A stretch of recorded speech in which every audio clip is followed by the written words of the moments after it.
Bếp quê miền Tây xin chào cả nhà. Hôm nay mình chia sẻ với cả nhà cách làm bánh ướt ngọt nhân đậu xanh mới.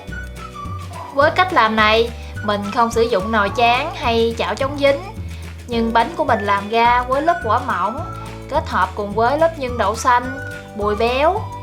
Tất cả hòa quyện với nhau, làm tăng thêm vị ngon của món bánh. Mời cô chú, anh chị và các bạn cùng vào bếp để thực hiện món này với mình nha. Nếu thích video này, cho mình xin một like và đăng ký kênh để ủng hộ mình nhé cả nhà.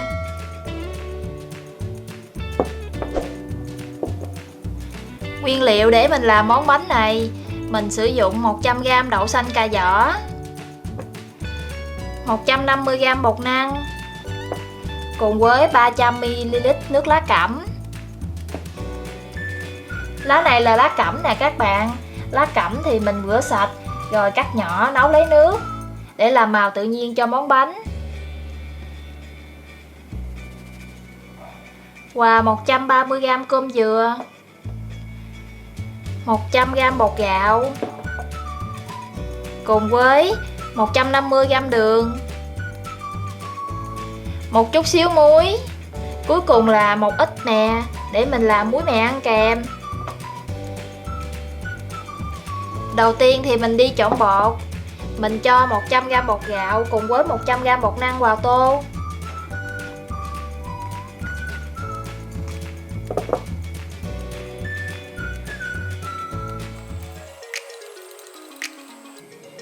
Cho thêm 120g đường cùng với nửa muỗng cà phê muối để cho phần vỏ bánh của mình thêm đậm vị hơn.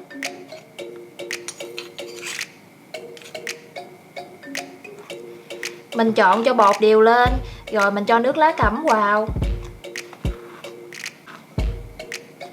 Mình sử dụng 300ml nước lá cẩm, vừa cho vừa khuấy đều. Nếu không có nước lá cẩm thì các bạn có thể thay thế bằng nước lá dứa hoặc là hoa đậu biếc.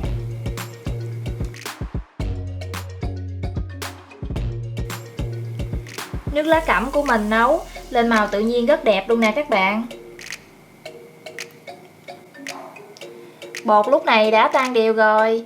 Để bột được mịn hơn thì mình sẽ lượt bột qua gây.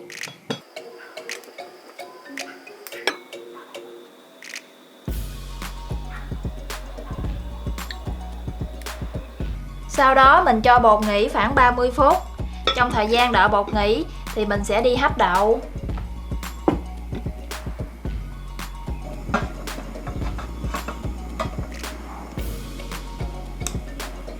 Mình cho vào đậu một chút xíu muối để khi hấp đậu chúng ta sẽ ngon hơn nha.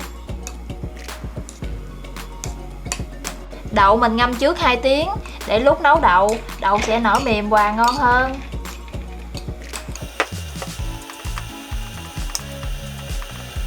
Khi nước đã sôi thì mình cho đậu vào nồi và hấp trong thời gian khoảng 15 phút.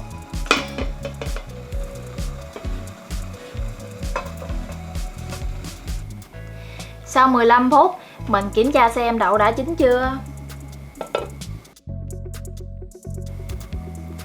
Đậu đã mềm rồi, mình sẽ cho đường và dừa vào luôn ha.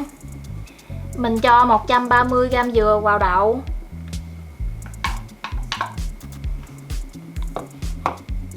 Cùng với 30g đường. Rồi mình trộn đều lên. Với món bánh này, các bạn nên chọn dừa gám thì món bánh của mình sẽ thêm ngon hơn. Sau đó mình đậy nắp lại và hấp thêm 5 phút nữa, cho đường tan và thấm đều vào nhân. Sau 5 phút, nhân chúng ta đã được rồi đó các bạn. Mình sẽ tắt lửa rồi lấy phần nhân ra. Lúc này bột của chúng ta đã đủ thời gian ủ rồi, mình sẽ bắt đầu đi đổ bánh.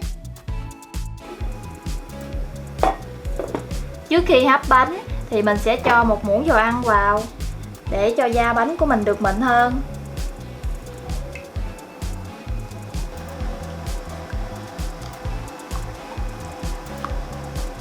Khi nước đã sôi thì mình sẽ cho dĩa vào, làm nóng dĩa trước khi đổ bánh.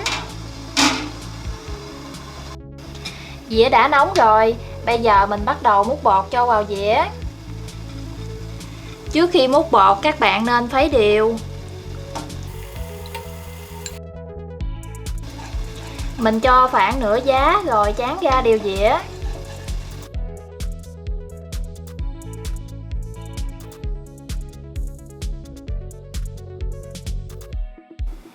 Giờ mình đậy nắp lại và hấp trong vòng 2 phút với lửa vừa nha các bạn.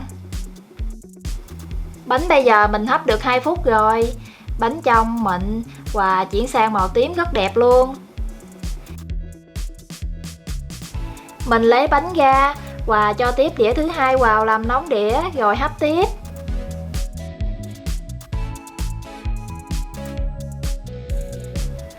Đây là bánh mình mới lấy ra lúc nãy. Mình bắt đầu cuốn bánh ha. Mình cho nhân vào giữa, rồi gỡ nhẹ hai bên mép bánh, rồi mình cuộn lại ha.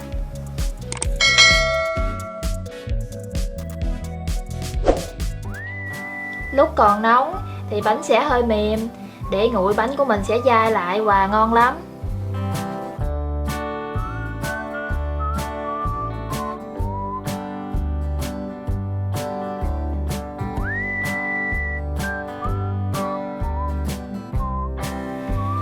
Bánh cuốn ngọt mình đã cuốn xong, có thấy hấp dẫn chưa các bạn?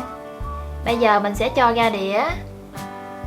Các bạn thoa ít dầu để khi mình để bánh sẽ không dính vào nhau và bánh sẽ không bị khô nữa. Mình lăn bánh cho bánh thấm đều dầu ha. Rồi tiếp tục mình đổ cái bánh thứ hai.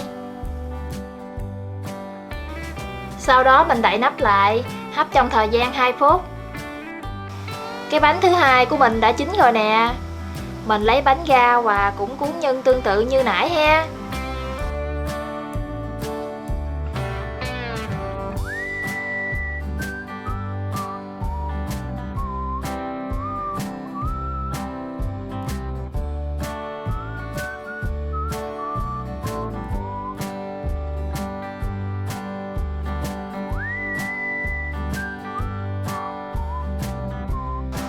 Tiếp theo như vậy, mình làm hết phần bột còn lại. Như vậy là mình đã hoàn thành món bánh cuốn ngọt lá cẩm. Bây giờ mình sẽ đi làm phần muối mè để ăn kèm.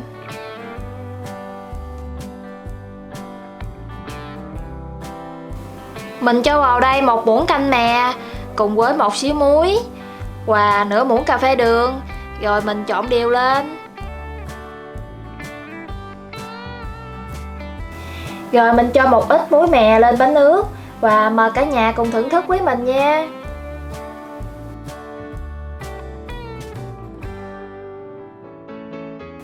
Bánh ướt của chúng ta dai mềm, có màu lá cẩm tự nhiên rất đẹp.